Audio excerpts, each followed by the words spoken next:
নমস্কাৰ মৰমৰ ছাত্ৰ ছাত্ৰীসকল, তোমালোকক আসাম এডুকেশ্যন চেনেলটোলৈ প্ৰথমতে স্বাগতম জনাইছোঁ।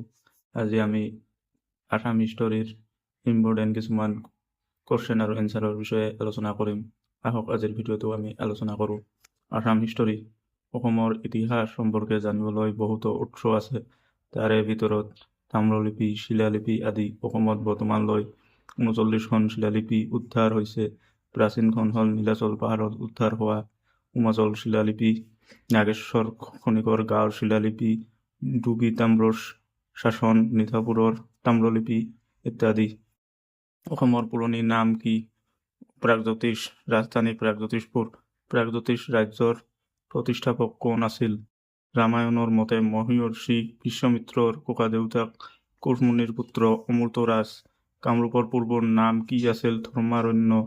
কামৰূপ ৰাজ্যৰ বিষয়ে উল্লেখ থকা কেইখনমান ধৰ্মগ্ৰন্থৰ নাম কোৱা?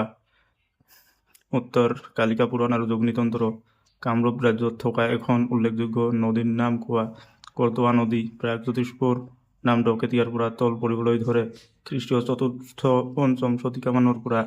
দানৱ বংশৰ প্ৰতিষ্ঠাপক কোন আছিল? মহীৰংগ দানৱ। দানৱ বংশৰ অসমৰ ৰাজত্বকালৰ পৰিক্ৰমাসমূহ এনেধৰণৰ: মহীৰংগ দানৱ খ্ৰীষ্টপূব ১৭শ শতিকা, খট্কাসুৰ খ্ৰীষ্টপূব ১৬৫০, সম্ৰাসুৰ খ্ৰীষ্টপূব ১৬৪০, ৰত্নাসুৰ খ্ৰীষ্টপূব ১৬৩০, খট্কাসুৰ খ্ৰীষ্টপূব ১৬০০, নৰকাসুৰ খ্ৰীষ্টপূব ১৫০০, ভগদত্ত ১৪৫০, বজ্ৰদত্ত ১৪০০। নৰকাসুৰ কাক বধ কৰি ৰজা হৈছিল? খট্কাসুৰক বধ কৰি প্ৰাগজ্যোতিষপুৰৰ ৰজা হৈছিল নৰকাসুৰ। তেওঁ অসুৰ বংশৰ মহাপৰাক্ৰমী ৰজা আছিল। নৰকাসুৰক কোনে বধ কৰে আৰু কিয়?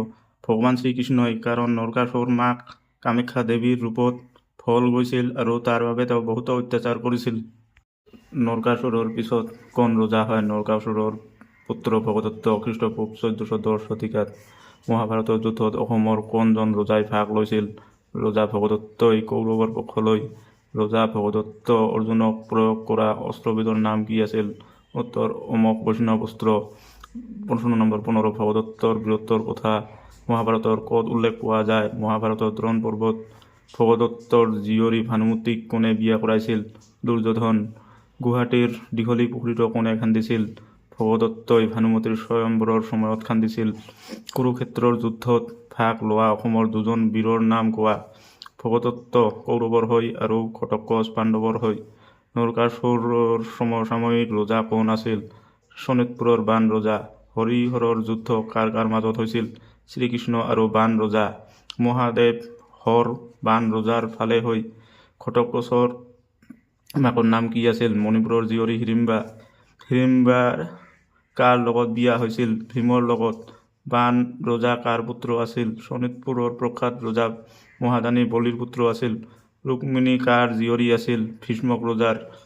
বব্ৰুবাহন কোন আছিল? পাণ্ডৱৰ অৰ্জুনৰ ঔৰসত।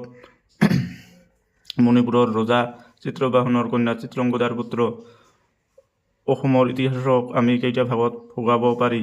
৪টা ভাগত। প্ৰাচীন যুগ, মধ্যযুগ, ইংৰাজৰ যুগ আৰু স্বাধীনতাৰ পিছৰ যুগ। ছাত্ৰ ছাত্ৰীসকল, ভিডিঅ'টো ভাল লাগিলে লাইক, শ্বেয়াৰ আৰু কমেণ্ট কৰিব আৰু লগতে আগন্তুক ভিডিঅ'সমূহ পাবলৈ চেনেলটো ছাবস্ক্ৰাইব কৰিবলৈ নাপাহৰিব। তোমালোকৰ ওচৰত মোৰ অনুৰোধ। ধন্যবাদ।